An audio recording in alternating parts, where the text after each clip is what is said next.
Bonjour la famille, j'espère que vous allez bien. De mon côté, ça va super bien. Nouvelle vidéo aujourd'hui. Je voulais vous parler de la résidence permanente. La résidence permanente, c'est le deuxième statut qui vous offre une stabilité au Canada après le statut de citoyen canadien. Donc, la résidence permanente, en fait, c'est comme presque avoir la citoyenneté canadienne. La seule différence, c'est que quand tu es résident permanent, tu ne peux pas voter, tu ne peux pas occuper certains emplois fédéraux, notamment au niveau du gouvernement ou au niveau de l'armée. Sinon, le reste là, tu peux tout faire. OK? Et les avantages, la résidence permanente, on a nombreux. OK? Donc, grâce à la résidence permanente, tu vas te soigner. OK? Comme tu veux, OK? Parce que tes frais médicaux sont pris en charge par la province où tu résides. Ensuite de ça, tu payes les mêmes frais de scolarité que les étudiants canadiens, c'est-à-dire si tu es au Québec, tu vas payer les mêmes frais de scolarité que les étudiants québécois. Si tu es en Ontario, tu vas payer les mêmes frais de scolarité que les étudiants ontariens. En Alberta, pareil.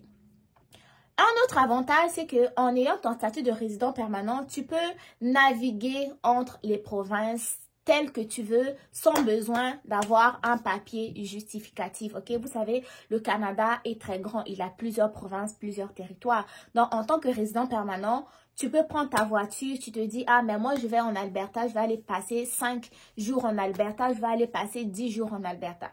Et si jamais tu es en Alberta alors que tu es résident plus au niveau du Québec, tu es résident permanent, oui, mais tu vis plus au niveau de la province du Québec et que arrivé en Alberta, tu tombes malade, sache que juste avec ta carte d'assurance maladie, ils vont pouvoir te soigner. Pourquoi? Parce qu'il y a une coopération entre les provinces et les territoires. Ça veut dire que si tu es en Ontario, tu vas en Alberta, tu es malade, ils vont te soigner. Ils vont pas te dire que, oh, mais ici, tu es en Ontario, on va pas te soigner ou tu vas payer plus parce que tu es résident. Non, grâce à ta carte d'assurance maladie, tu vas leur montrer et les provinces, entre eux, ils vont pouvoir s'arranger pour ce qui est des frais médicaux. Mais ils vont pas te demander de payer d'abord avant d'être soigné. Et ça, c'est d'ailleurs le plus gros avantage que j'aime du Canada, l'accès aux soins de santé, OK? On ne t'exige pas de payer d'abord avant de pouvoir être soigné, OK? Avec la résidence permanente aussi, sache que si tu es un étudiant, comme je le disais, tu payes les mêmes frais de scolarité, OK, comme je le disais, et tu as aussi la possibilité d'avoir des bourses d'études facilement et même des prêts et bourses du gouvernement canadien. Si tu es en Ontario, tu es un résident permanent de l'Ontario. Je prends l'exemple de l'Ontario parce qu'en ce moment, c'est la province qui est dans ma tête en ce moment. Si tu viens d'arriver comme résident permanent en Ontario, par exemple, tu es arrivé avec la résidence permanente. Là, tu te dis, ah, mais je veux retourner à l'école. Je l'ai dit que les étudiants qui viennent avec le statut de résident permanent payent les mêmes frais de scolarité que les étudiants qui sont dans cette province où ils vont. Donc, toi, tu arrives, tu viens juste avec un peu d'argent pour t'installer et à un moment donné, tu te dis, ah, mais j'aimerais retourner à l'université ou j'aimerais faire une formation collégiale, mais en ce moment, je n'ai pas assez d'argent. Sache que tu peux bénéficier des prêts et bourses du gouvernement. Ça veut dire que tu vas postuler pour les prêts et bourses si ton programme d'études est éligible.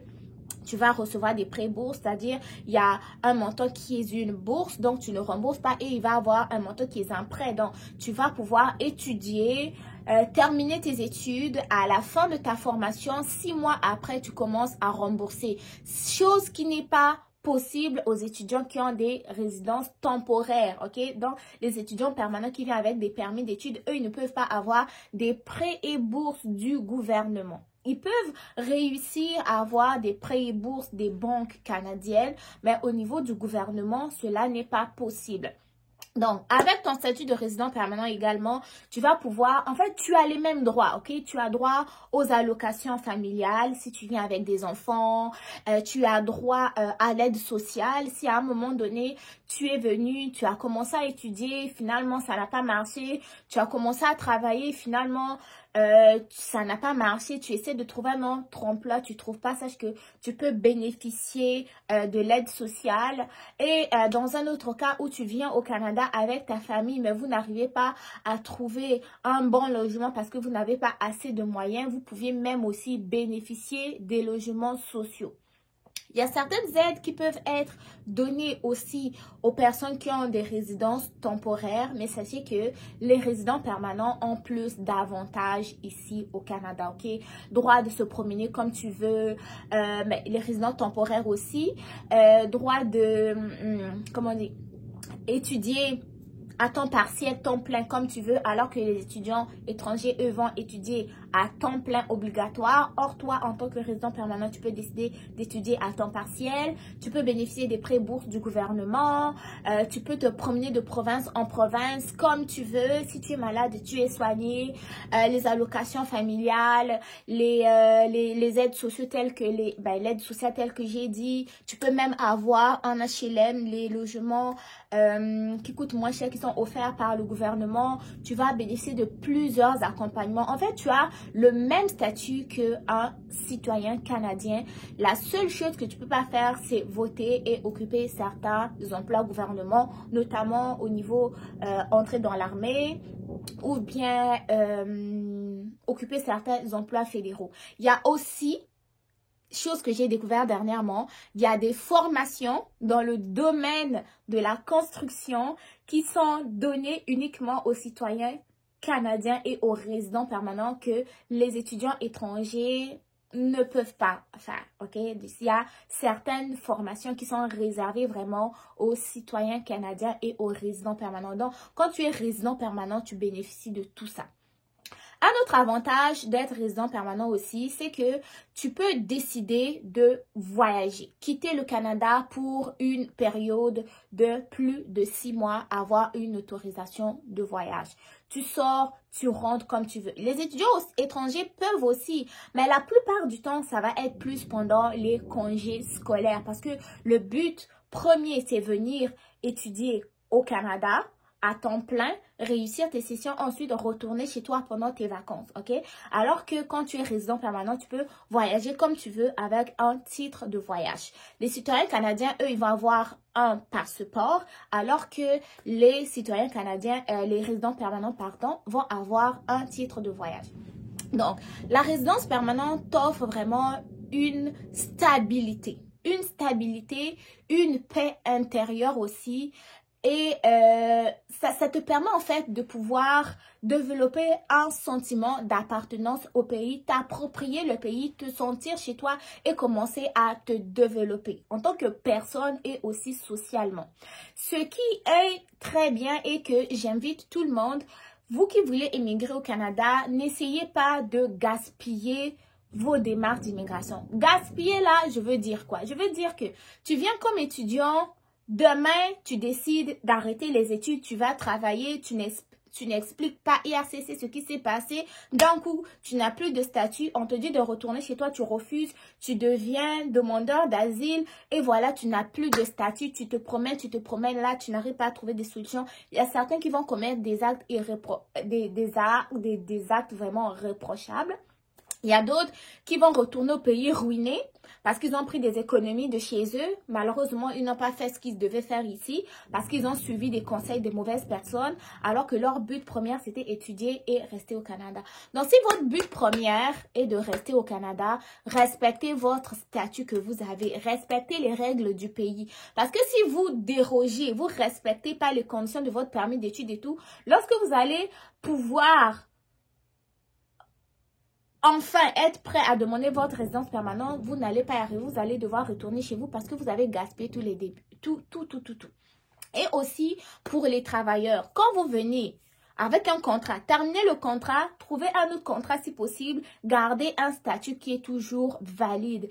Parce que je comprends qu'il y a certaines personnes qui vont embaucher des travailleurs étrangers, ils vont pouvoir ils vont les manipuler, ils vont leur ils vont leur offrir des conditions qui ne sont pas vraiment ça, telles que dans ce reportage que vous... Arrivé au Canada en 2015 et depuis a eu plusieurs expériences de travail négatives.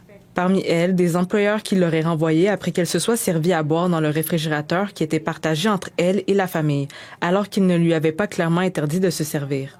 I saw my employer, the lady. They pack my things, grab my phone, throw all my things outside the door in their house. Celle qui était logée chez ses employeurs s'est soudainement retrouvée sans toit. Un exemple qui illustre la précarité et l'instabilité des emplois qu'occupent certains travailleurs migrants domestiques. C'est notamment ce que dénoncent les chercheurs du projet de recherche. What we're seeing is a lot of abuses of that worker being in the house. They're ending up working for far in excess of 8 hours a day. For example, we have a care worker who has only been paid $280 for working in 1 year and 6 months. Parmi les recommandations du rapport du Comité de Vancouver pour les droits des travailleurs domestiques et des soignants, il y a celle de faciliter l'accès à la résidence permanente, car elle offrirait plus de stabilité et garantirait des droits aux travailleurs. À l'aide de programmes pilotes, Immigration, Réfugiés et Citoyenneté Canada devait permettre aux gardiens d'enfants et aux aides en milieu familial de devenir résidents permanents. Le rapport du comité met en lumière la lenteur du traitement des applications pour la résidence permanente pour ces aides familiales. On a découvert qu'il y avait 37 000 personnes en ce moment-là, à la fin du programme, qui sont toujours juste en train d'être en limbo, qui attendent their stock. En juin dernier, le gouvernement fédéral a annoncé de nouveaux programmes pour les aides familiales et les gardiens, qui permettront à 15 000 personnes de recevoir la résidence permanente en arrivant s'ils travaillent dans ces domaines. Mais même qu'on est à la fin d'octobre et c'est supposé de commencer début 25, on n'a pas beaucoup de détails. Donc voilà, comme on l'a vu dans ce reportage, là vous voyez que la résidence permanente, vraiment c'est le statut que vous devez viser si votre but premier est de rester au Canada. Parce que c'est après la résidence permanente que vous allez pouvoir obtenir votre citoyenneté. Et en tant que travailleur avec une résidence permanente, vous savez que vos conditions de travail vont être respectées. Alors que si on vous embauche avec des conditions de travail, nyama nyama comme ça là, l'employeur va faire de vous ce qu'il veut. Et déjà, si on vous embauche d'une façon illégale, vous allez aller vous plaindre chez qui? Parce que vous avez peur de retourner chez vous. Or, avec un statut de résident permanent, vous connaissez vos droits de travail. Vous devez les connaître aussi lorsque vous êtes résident temporaire. Mais en tant que résident permanent, vous savez qu'il n'y a personne qui va vous marcher dessus. Donc, c'est ce que j'avais à vous partager aujourd'hui, que la résidence permanente reste vraiment le statut visé par tout le monde, le statut qui vous ouvre les portes du Canada, le statut qui vous enlève le stress et le statut qui va vous donner la possibilité d'obtenir la citoyenneté canadienne. Mais pour pouvoir l'obtenir, il faut respecter les conditions, les lois du pays, les conditions qui sont reliées à votre permis d'études, à votre permis de travail, connaître aussi vos droits en tant qu'étudiant, vos droits en tant que travailleur. Dans la prochaine vidéo, je vais vous présenter le programme pilote, donc pour les étudiants qui étudient dans les communautés minoritairement francophones, parce qu'il y a des établissements d'enseignement qui vous donnent accès à la résidence permanente à la fin de votre formation. Et la formation exigée, c'est une formation de 2 ans ou plus à temps complet. Donc, merci de m'avoir regardé. Si vous aimez mon contenu, encouragez-moi en likant la vidéo, en vous abonnant et en partageant. D'ici là, portez-vous bien. Bon succès dans vos différentes démarches. On se retrouve très bientôt pour de nouvelles vidéos. Bye!